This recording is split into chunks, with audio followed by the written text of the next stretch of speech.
Muy buenos días tengan todos ustedes, bienvenidos a eh, nuestro segundo subtema en base a todo esto que es el comercio, que ahora vamos a ver las ciudades y el comercio, ¿verdad? Recuerden que todo esto lo venimos viendo ya en una época colonial, ya pasando todo lo que viene siendo la conquista, todo lo que son los repartimientos, y ya nos estamos estableciendo en un México mucho más amplio, mucho más organizado, ¿verdad? Ya inclusive vimos las fuentes económicas más grandes que se tienen, y ahora vamos a ver lo que son, cómo estas situaciones económicas se van desempeñando. Principalmente ahorita lo que podemos ver es en el comercio, ¿verdad?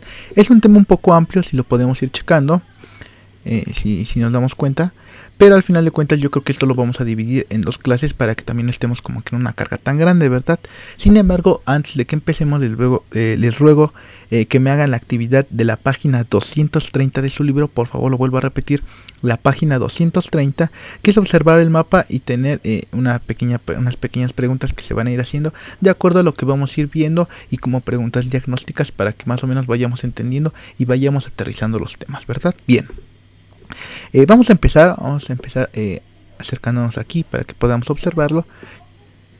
Bien, empezamos con esto que dice las ciudades y el comercio. El papel de las ciudades y los pueblos fue determinante para Nueva España, ya que ahí se ubicaron las instituciones políticas, económicas y sociales, además de que fueron los espacios donde se formaron las identidades locales y regionales. Si nos damos cuenta, entonces las grandes poblaciones que se empiezan a hacer, pues empiezan a formar las ciudades, y ahí se empiezan a crear todas estas instituciones para que puedan estar representando o puedan organizar a la Nueva España, ¿verdad? Bien, su función también impulsó la formación de rutas comerciales y el desarrollo de la economía interna novohispana, lo que habíamos comentado anteriormente, ¿no? Las nuevas rutas que se dan para implementar esos productos en otros lugares, ¿verdad? Bien, que inclusive lo podemos relacionar con otros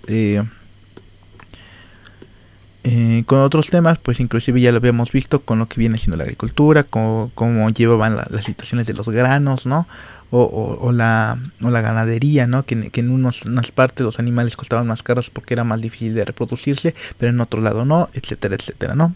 Todo esto lo podemos ir aterrizando en ello, porque al final de cuentas estamos en los mismos rublos, que es la economía, que es todas estas situaciones o estas institucionalizaciones que se dan en la Nueva España, ¿verdad? Bien. Las ciudades se conforman como centros de consumo y redistribución, lo que habíamos platicado, ¿verdad?, de bienes, y alcanzaron su florecimiento gracias al comercio. Pero no funcionaron de manera aislada o autosuficiente, sino que estuvieron articuladas con los pueblos o las zonas rurales circunstantes, que las abastecían de comestibles, trabajo artesanal y servicios, lo que prácticamente habíamos comentado anteriormente. Bien. Entre las ciudades y las villas mayores que alcanzaron más relevancia en Nueva España destaca Querétaro, Zacatecas, San Luis Potosí, Puebla, Guadalajara, Valladolid y México. Aquí hay algo muy interesante, que no está Tlaxcala, porque Tlaxcala se estaba enfocando en otras situaciones. Hay que tener en cuenta que aquí las relaciones que ya habíamos visto todavía se estaban apegando a lo que era la época mesoamericana, ¿verdad? Y que todas estas ciudades se empezaron a crear un poco ya más enfocadas a lo novohispano, ¿verdad? Si tuviéramos algún día la oportunidad, lamentablemente ahorita por los sucesos que están pasando pues no podemos salir, pero si ustedes tuvieran la oportunidad de ir a Puebla, hacer un pequeño recorrido a lo mejor por el archivo municipal de Puebla y el archivo histórico, que se encuentra bien en el centro. Y después les explico bien cómo llegar. Van a encontrar un montón de exposiciones, van a encontrar un montón de cosas que están muy relacionadas a la Nueva España, ¿verdad? Y que inclusive ahí podemos ver que todos los papeles pues se llaman que Puebla inclusive se llamaba Puebla, la Puebla de Los Ángeles, ¿no? Que era en ese momento, y que inclusive si ustedes pudieran ir a la casa de Alfeñique, que es un museo muy hermoso, uno de mis maestros pues prácticamente fue el que hizo toda la organización de todos los papeles de ahí, y entonces pues nos pudieran dar una buena plática, ¿verdad? Hay que irlo platicando un poco, esperemos que a lo mejor se pueda hacer, si no a lo mejor más adelante hacer una ruta, o a lo mejor tener unos pequeños videos ahí que nos lo puedan ir explicando, y lo podemos ir viendo poco a poco, ¿verdad? Bien. Seguimos donde dice, las cuales organizaron la producción y el desempeño con motores de sus regiones, asimismo fueron fundamentales para distribuir bienes y servicios en sus alrededores y en otros países, ¿verdad? Bien. hay que tener en cuenta que en otros países pues tanto nos puede hablar como de España, como a lo mejor de todo lo que ya se empieza a ver en Latinoamérica, ¿verdad? Porque no solamente nos vamos a aislar en lo que es la Nueva España, sino que todo Latinoamérica pues también ya se empieza a redescubrir, ¿verdad? Inclusive ya habíamos platicado de por qué Portugal pues prácticamente también llega, ¿verdad? Principalmente a lo que es Brasil, ¿no? Bien.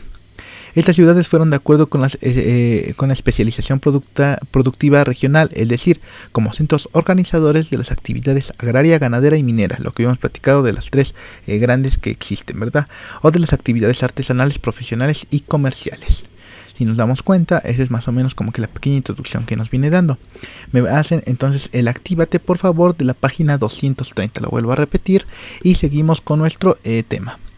Lo vamos a ver en dos videos, por favor. Yo creo que va a ser el primero y ya mañana haríamos el segundo, porque les digo que es un tema muy amplio y me gusta verlo poco a poco para que vayamos entendiendo y vayamos como que reflexionando todo esto, ¿verdad? Inclusive también ir como ahorita poniendo ejemplos y otras situaciones para que lo podamos ir checando y pueda quedar más entendido. Bien. Una de las ciudades básicas para la actividad comercial fue Veracruz, pues era el principal puerto marítimo del virreinato y uno de los más relevantes de América. Si nos damos cuenta, inclusive desde la conquista fue relevante, que antes no se llamaba Veracruz, se llamaba el puerto de la Veracruz, ¿no? O sea, que donde se veía la cruz, ¿no? Porque lo fundaron prácticamente en las situaciones de Hernán Cortés. Solo podía ingresar el comercio exterior que llegaba a través del Océano Atlántico. A su vez de este puerto salían las remesas de plata de España. Por eso también fue un punto estratégico en el sistema defensivo imperial. Para finales del siglo XVI, los metales preciosos constituían más del 80% de las exportaciones totales. Si nos damos cuenta, la minería era lo que estaba en ese momento en boga, ¿verdad? Bien. Las producciones que llegaron a este puerto eran muy diversas: candelabros, tijeras, peines, barajas, papel, jabones, diversas telas y ropas. Algo muy interesante es que los naipes era una de las situaciones más amplias que se empezaban a comerciar. O sea, el ocio estaba ahí. Ese es algo muy interesante que inclusive también nos lo explicaron en la universidad y inclusive ya había leyes para que se pudiera regular el uso de naipes. Es algo que también como punto curioso lo podemos meter, ¿verdad? Bien. Alimentos como vinos, aceitunas, almendras, jabones, chorizo, aceite, vinagre, entre otros. Los artículos importados se pagaban con moneda y no mediante la venta o el intercambio de productos domésticos. Hay que tener en cuenta que antes también existía el famoso trueque, ¿verdad? Pero que ya empezaba a existir lo que viene siendo el papel moneda. Vamos a terminar con este cachito y ya después de eso pues ya seguimos en el siguiente tema, ¿verdad? Bien. O en la siguiente clase, más bien dicho.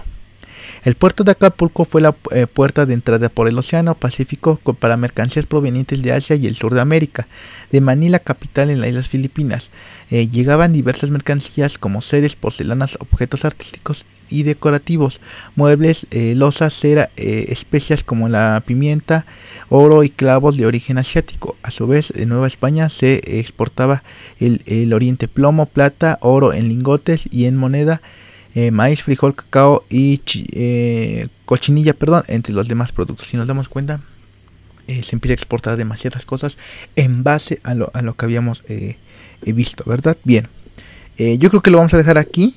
Si se dan cuenta, es un tema un poco amplio, pero de igual forma pues vamos a ir checándolo poco a poco, ¿verdad? Igual vamos a tener que hacer esta actividad que nos vamos a tardar un poquito y yo quiero no también agarrarlos en apuraciones, ¿verdad? Espero que les haya gustado este video, espero que les funcione. Si tienen alguna duda o quieren que ahondemos más en algún tema, pues lo podemos hacer. Si ustedes me ponen a lo mejor ahí un comentario y lo vamos checando, ¿verdad? Si son varios, pues lo vamos a ir viendo y a lo mejor damos otra clase para ver tal tema que ustedes quieran dentro de este que estamos viendo, ¿verdad? Bien, espero que estén bien, nos vemos hasta la próxima y nos vemos. Ya para irnos, ahorita estuve checando y si miren, aquí tengo a lo que es el doctor Sergio Rosas, que fue el curador que hizo todo esto de la Casa del Alfeñique y nos da una pequeña introducción de lo que hay. Si quieren vean el video, pues aquí yo lo estoy viendo en YouTube, les recomiendo que entren a que es Prueba Travel. O que puedan entrar prácticamente también a lo que es Museo Regional del Alfeñique y pueden checar más de lo que viene siendo estas situaciones novohispanas que se van dando y todo lo relacionado a Puebla, ¿verdad? También les serviría si ustedes quisieran ahondar un poquito más. Ahora sí, con eso sí cerramos.